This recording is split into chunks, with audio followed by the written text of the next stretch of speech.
du site SICO concernant la réfrigération, en particulier tel que promis lors de la première session, on avait promis de parler des différents contrôleurs KE2 dans son ensemble. Regardez les différentes caractéristiques qu'on voit ici, exemple de gauche vers la droite. Pour ceux qui s'intéressent d'avoir plus d'informations, je vous invite à aller sur le site ke2terme.com. Vous allez dans Produits, vous descendez complètement en bas à Catalogue. Donc, ce qui nous intéresse, c'est le catalogue condensé 401. Un catalogue intéressant à conserver soit sur votre téléphone ou sur le PC. Avec ça, on a beaucoup d'informations, tous les numéros de pièces. Je ferai probablement une session juste sur le catalogue, en fait. Pour aujourd'hui, ce qui nous intéresse toujours, c'est d'avoir accès donc à la page 12. Vous avez un peu une réplique de l'image qu'on voyait en introduction. Donc, les différents contrôleurs, donc de simple à complexe. Et si on va dans la deuxième page, je ne couvrirai pas cette section-là. Peut-être dans une autre formation, vous avez des rack efficiency, des contrôleurs qui gèrent l'humidité. Ici, on va avoir des séquenceurs au niveau pour gérer différents stages de compresseurs. Et aussi des régulateurs pour gérer les ventilateurs de condenseurs. Donc, on va revenir à notre section du début, qui sont les contrôleurs. On reprend ici. Donc, même dans le catalogue 411, vous avez toutes les caractéristiques. Donc, c'est un portrait qui est intéressant pour être capable de voir rapidement quels contrôleurs peuvent s'appliquer ou vous donner rapidement les caractéristiques de quel type de contrôleur, si vous avez en affaire la sélection ou si vous en faites le dépannage, bien, à travers à chacun des différents contrôleurs, on peut rapidement connaître les caractéristiques. Ce qui était d'abord intéressant avec ce type de contrôleur-là, c'est qu'on élimine les horloges en fait de dégivrage conventionnel. Donc, un des critères, c'est qu'on n'a pas besoin, en fait, on peut éliminer l'horloge conventionnelle de dégivrage, soit à heure fixe ou à intervalle. On élimine également le thermostat, puisque les deux sont combinés dans l'horloge. Et, chose intéressante, c'est le fameux cliqueson qui sert souvent pour le fan limit, donc les arrêts et départs du ventilateur après un dégivrage. Et également la température de fin de dégivrage. Dans ce cas-là, la température de fin de dégivrage va être fixe, disons, de l'ordre d'environ 55 Fahrenheit. Donc, vous ne pouvez pas ajuster votre température à partir d'un cliqueson. Ce qu'on va utiliser dans les contrôleurs KE2, tous les contrôleurs utilisent les mêmes capteurs de température. Donc, ça va être des thermistances.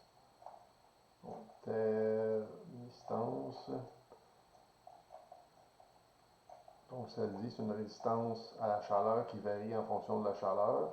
On verra ça un peu plus en détail, mais ce qu'on a avantage, c'est que dans le contrôleur, on peut avoir une température de fin de dégivrage qui est ajustable. Donc, on n'est pas limité simplement aux 55 degrés Fahrenheit. Donc, ça, c'est intéressant. Puis, au niveau de l'installation, vous éliminez le temps de l'électricien au niveau du câblage électrique, parce que vous avez tout le câblage au niveau de l'horloge conventionnelle plus le thermostat, alors que dans les systèmes KE2, tout est dans le même contrôleur. Donc, ça facilite l'installation. Si on retourne à la liste complète des caractéristiques,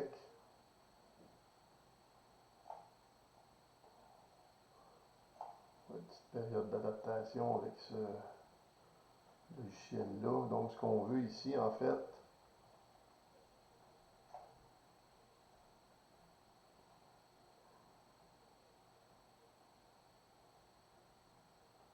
donc si on regarde, on va regarder avec ce modèle-là ici qui est le KE2 Temp. Donc, Temp, ça veut dire qu'il s'occupe de la température. Il fait également des délivrages à air. Donc, vous avez le numéro de pièce ici qui est intéressant, donc le 206-11. Ça, c'est le numéro de pièce KE2. Donc, le type de dégivrage. Dans le type de dégivrage, on fait air, dégivrage à air off-time. Donc, ce que ça veut dire, c'est qu'on laisse fonctionner les ventilateurs en permanence, 24 heures par jour, 7 jours par semaine. Donc, on fait un dégivrage à air tout simplement. C'est que le thermostat horloge combiné, quand deux thèmes plus air défrost, va aller contrôler l'électrovanne ou la valve solénoïde, plus communément appelée la valve solénoïde, va aller contrôler cette valve-là. Donc, quand on veut faire un dégivrage, on va tout simplement fermer la solénoïde. Le système va arrêter sur son contrôle de basse pression et on va être capable de contrôler la température de fin de dégivrage, pas la température, pardon, le temps de dégivrage. Donc, c'est quoi qui initie le défrost? C'est le temps, donc c'est un horloge. Qu'est-ce qui termine le défrost? C'est également le temps à ce niveau-là. Dans les évaporateurs, au niveau de la gestion des ventilateurs d'évaporateurs, bien ici, ça ne s'applique pas parce qu'il n'y a pas de relais de ventilateur, non plus pour ce modèle-là qu'on verra rapidement. Ça ne s'applique pas non plus pour le dégivrage électrique. Au niveau des alarmes,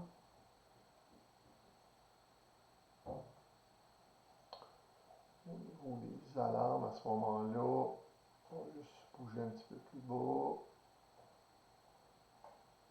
Donc, au niveau des alarmes, quand vous regardez les options, ben, vous avez les options, on peut l'avoir display, ça veut dire sur l'affichage, par courriel ou texto. On peut avoir avec ce qui s'appelle le LDA. On verra ça dans la section communication. Donc, c'est tout simplement un module qui permet de lire jusqu'à une dizaine de contrôleurs. Et le M35, lui, va en lire jusqu'à 35 contrôleurs différents raccordés sur un réseau.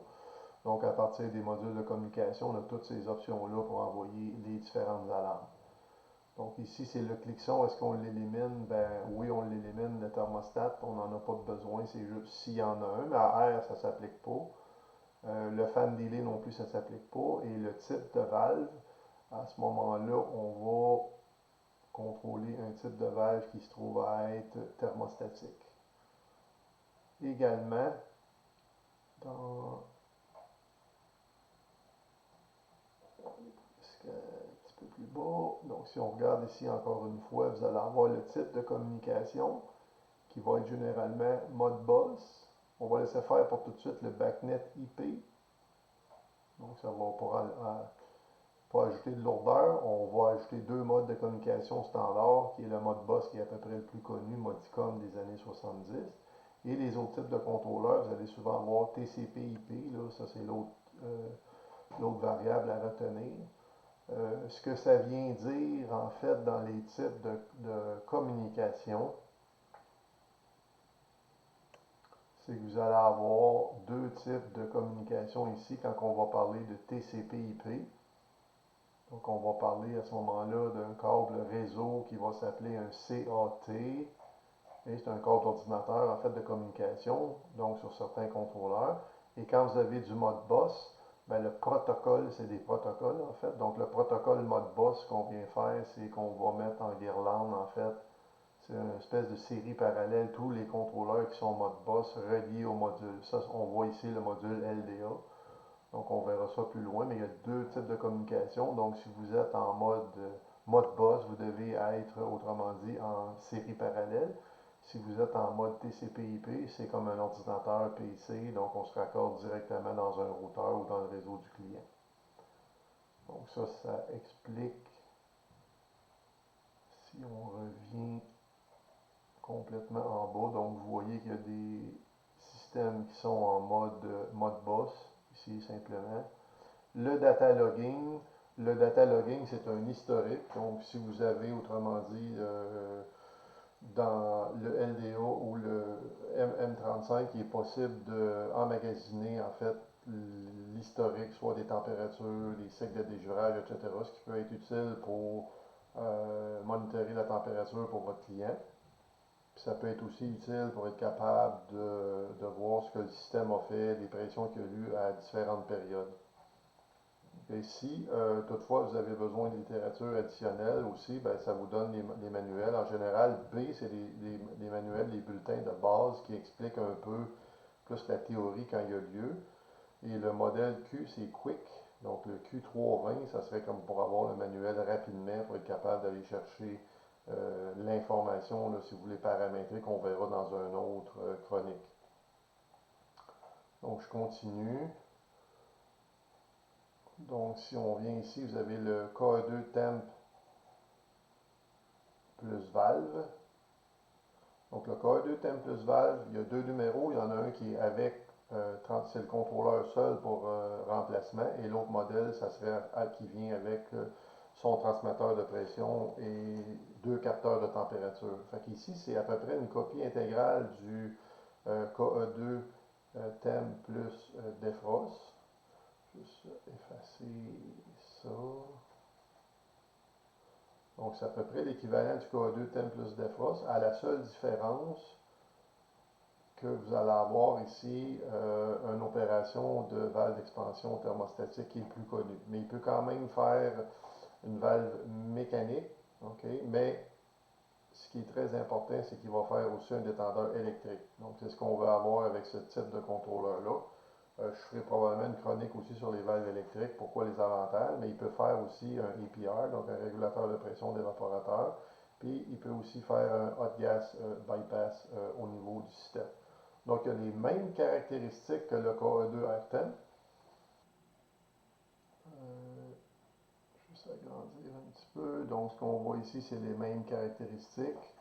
La seule différence, comme je disais, c'est qu'on est capable de contrôler, en fait, un détendeur ici, là, un détendeur électronique, en fait, c'est ça qui nous intéresse. Donc, si vous avez différents types de réfrigérants, ça peut être intéressant d'avoir ce type de contrôleur-là. La différence aussi comparativement au AirTemp Defrost, ce contrôleur-là va être capable, si la surchauffe est à 0, la valve va fermer complètement, ce qui n'est pas le cas avec un KE2 AirTemp ou une valve mécanique par exemple, c'est pas la même chose.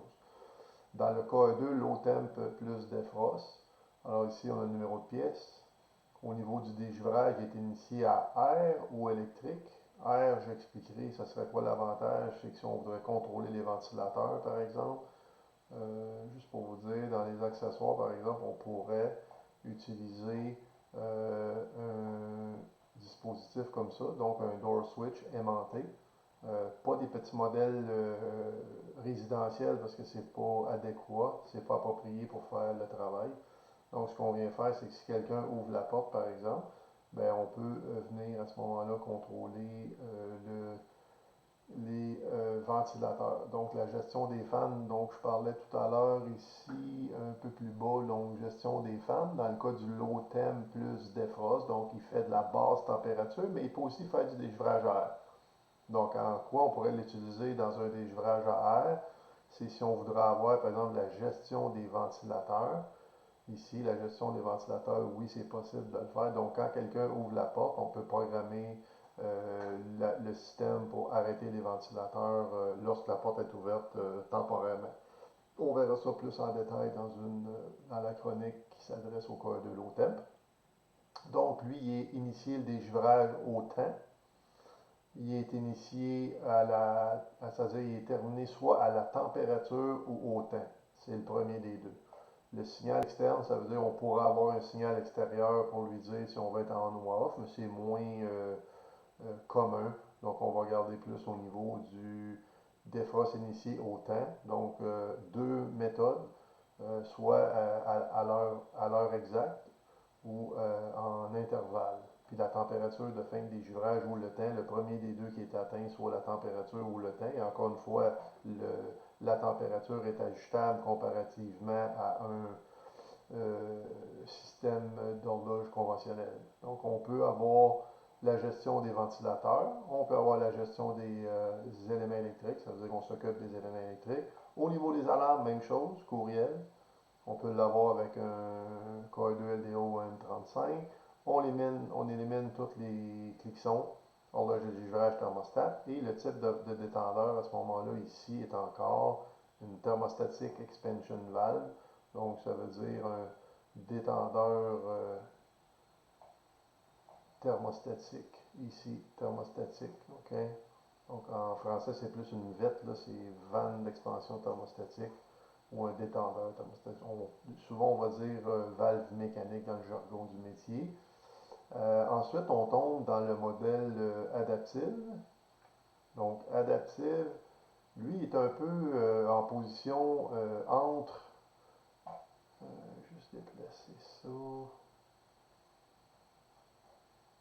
Si vous regardez le positionnement, autrement dit, il est placé entre le KE2 EVAP et le KE2 low temp. C'est ce qui fait vraiment. La différence entre les deux, c'est que par rapport au low temp, en fait, le 211-77, c'est les mêmes caractéristiques. Par contre, il fait du dégivrage à la demande. Donc, à la demande, on verra plus loin ce que c'est.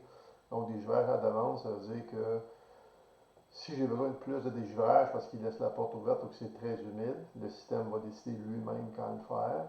Et sinon, ben, il va faire des dégivrages au temps, initiés au temps, de la même façon que les autres. Donc, on peut faire la programmation des deux, soit en demande. Évidemment, si vous achetez un contrôle adaptif, ben, c'est plus intéressant de l'utiliser à la demande.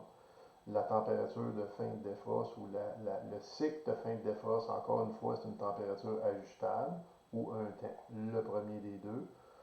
Donc, on a aussi gestion des ventilateurs, gestion des éléments électriques.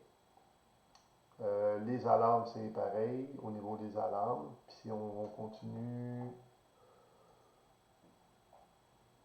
juste un petit peu plus bas, donc dans l'adaptive ici, vous avez encore, c'est un mode boss. Donc le contrôleur, il est mode boss et on peut aussi avoir le datalog avec les bulletins complètement à la fin, ça ne change pas.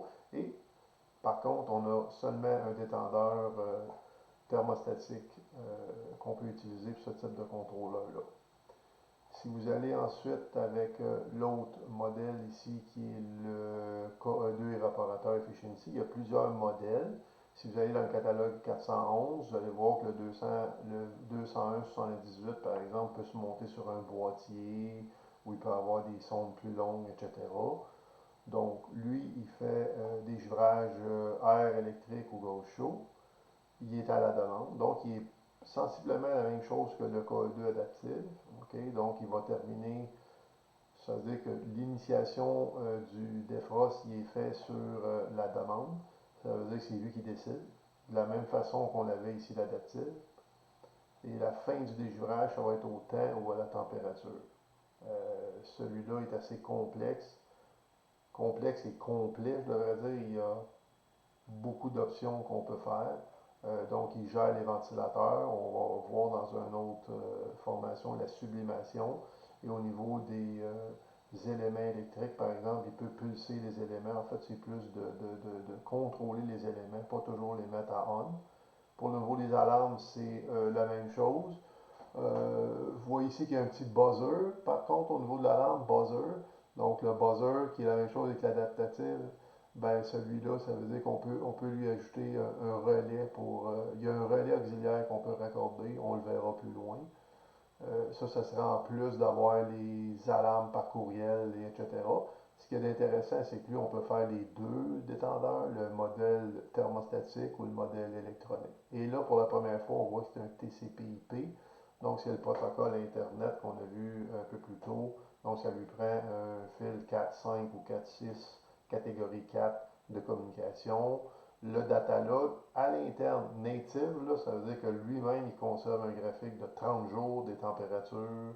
C'est intéressant pour le technicien d'aller voir le graphique à l'aide d'un téléphone ou d'un laptop, puis d'être capable de dire, bon, ben, qu'est-ce qui s'est passé dans les 30 jours précédents pour essayer de faire un diagnostic. Donc, encore les bulletins en bas. Je rappelle, le Q, c'est pour avoir l'information rapide au niveau de l'installation. Le N ou le B, c'est plus complet. Il y a de l'information plus complète à ce niveau-là. Donc, si on revient à l'autre type de contrôleur qui serait le KE2 EVAP OEM, lui on voit que c'est une 4. OEM, c'est Original Equipment Manufacturing. Dans le cas qui nous intéresse, ça veut dire que c'est vendu à des fabricants d'appareils. Et les fabricants d'appareils, à ce moment-là, juste pour vous donner une idée, si vous avez par exemple, vous tapez Bally Smart Vap, Bally c'est un fabricant de système, on voit Smart Vap, donc je vais aller rapidement, Smart Vap. Donc, ce que vous allez avoir, c'est un fabricant d'évaporateurs. Quand vous regardez la carte, c'est une carte KE2 OEM avec un basic display qui est installé sur l'évaporateur. Et on va utiliser un détendeur électrique. L'avantage de ces contrôleurs-là, c'est que toutes les sondes sont raccordées, il est déjà préprogrammé. Je pourrais par analogie vous dire que c'est presque un mini split où on va mettre la succion, la ligne d'aspiration, la ligne de liquide, et le système est prêt à démarrer. L'équivalent dans Keyprite pour un KE2 OEM, ben, c'est la même compagnie, donc vous avez à peu près la même. Il y a des vidéos au niveau de la technologie, c'est à peu près l'équivalent du KE2 OEM. En fait, c'est la carte KE2. L'avantage, c'est que ces deux relais-là peuvent se changer, ce qu'on ne peut pas faire sur certains modèles. Dans REF+, vous avez le modèle qui s'appelle le Guardian. Donc, le Guardian utilise aussi le KE2 évaporateur OEM. Je vous invite à aller voir ce petit vidéo-là. C'est très, très, très bien fait au niveau de esthétique pour comprendre un peu là, tous les aspects là, du contrôleur là, au niveau marketing. Donc, je vous invite à aller voir ça. Donc, on a ça, ça fait. OK. Donc, on revient à notre formation ici. Donc, quand je suis en mode KE2 VAP OIM, ce que j'aimerais que vous reteniez pour cette formation-là, c'est que ce contrôleur-là est identique au KE2 Evaporateur Efficiency. La seule différence, c'est que lui, on peut le monter à l'extérieur, mais si on a besoin de le monter à l'intérieur de l'évaporateur, donc celui-là devient beaucoup plus compétitif, déjà préprogrammé, pas besoin d'installer des sondes comme j'ai fait. Donc, sur le temps d'installation, lui, il est vraiment populaire à ce niveau-là. Donc, c'est à peu près les mêmes caractéristiques. Au niveau, je vous dirais, des givrages, c'est la même chose. C'est à la demande. Donc, c'est la même chose, demande. Et lui, on peut utiliser une valve soit thermostatique ou une valve électrique. C'est les mêmes choses au niveau des courriels. J'en parlerai plus en détail. Euh, donc, c'est aussi un TCP/IP. Donc, ça veut dire qu'on peut se raccorder carrément ici dans le bas à un système de réseau et recevoir les alarmes ou même le consulter à distance. Donc, on verra plus en détail. Le dernier pour aujourd'hui, c'est le KE2 évaporateur RE, donc le Rack Efficiency. Euh, la seule différence, je vous dirais rapidement, je vais essayer de faire un dessin rapidement. Ça veut dire que si vous avez, supposons un rack de supermarché, on va faire ça rapidement. Donc, vous avez le manomètre, en fait, l'aspiration plutôt. OK. Le header ou la nourrice d'aspiration. Ce qu'on va avoir, on va avoir souvent un contrôleur sur ces racks-là qui s'appelle un EPR. Donc, le EPR, qu'il soit électronique, on devrait plutôt dire électrique en fait, ou qu'il soit mécanique. Son but est de contrôler une pression constante au niveau de l'évaporateur, tout simplement. Donc ici, si vous avez votre détendeur au niveau de l'évaporateur, on alimente. Donc le EPR, sur un rack, on ne veut pas, autrement dit, cycler si vous avez une solénoïde en amont. Ça dépend des réseaux. Des fois, la solénoïde est beaucoup plus loin, mais de façon simpliste, les systèmes en distribution, les solénoïdes sont plus près des évaporateurs. Donc ici, si on vient comme couper la solénoïde, ben, si on fait du on-off, autrement dit, ou du cycle court avec les différents circuits, donc si j'ai plusieurs circuits sur un header, ben, les compresseurs qui sont raccordés en fait aux différents systèmes, ils peuvent faire du cycle court à ce moment-là sur les différents systèmes. Fait que c'est pas quelque chose qu'on aime. Donc, quand on parle de rack efficiency, ça veut dire que la solénoïde est toujours à on, sauf en période de dégivrage. Il y a des exceptions, encore une fois, c'est général. Donc, ça veut dire que si on fonctionne en mode réfrigération, le détendeur, qu'il soit électrique ou électronique, a son bulle placé à la sortie. Donc, ça veut dire que si vous commencez à avoir moins de charge à l'évaporateur, ben, le EPR, le régulateur de pression de l'évaporateur, c'est un peu lui qui va moduler. Fait qu'à faible charge, au lieu de faire du on-off avec une solénoïde, on va moduler un régulateur. Fait que si les différents circuits modulent quand il n'y a pas beaucoup de charge dans le supermarché, par exemple, ou sur le rack, ben on va éliminer des compresseurs. Fait que quand on parle de rack efficiency, ça veut dire que le KE2, si je reviens à mon image ici, est capable de contrôler, autrement dit, un EPR, soit une valve électrique, je vais agrandir ça, ouais, voilà.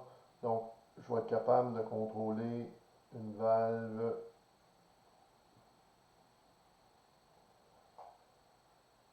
soit électrique, EEV, je peux contrôler aussi un EPR. OK? Puis à la limite, je pourrais même contrôler un gaz bypass si j'avais besoin de le faire. Ça peut s'utiliser aussi avec une valve mécanique. Donc ça, on parle plus de contrôleur de rack à ce moment-là, mais c'est le même principe. Le dégivrage est à la demande. Donc on peut faire à la demande, on peut faire aussi peu que 4 défrosts ou cycles de dégivrage en fait par semaine. OK? Ce qui est pas la même chose qu'un conventionnel qui va le faire lui par jour. OK? Donc un horloge de dégivrage conventionnel, 4 dégivrages par jour, alors que ici on peut facilement aller chercher jusqu'à 4 dégivrages par semaine avec la dégivrage à demande. Donc ça devient intéressant. Donc, j'avais dit survol des contrôleurs, en fait, KE2, on a fait un peu le tour. Dans les prochaines chroniques, je vais les prendre un à un pour regarder en fait les caractéristiques plus en détail, comment les raccorder, comment les paramétrer. Et une fois toute la section faite, ben, on va tomber plus dans le troubleshooting ou des choses semblables. Donc, bienvenue à cette deuxième session de 6 coups et à la prochaine.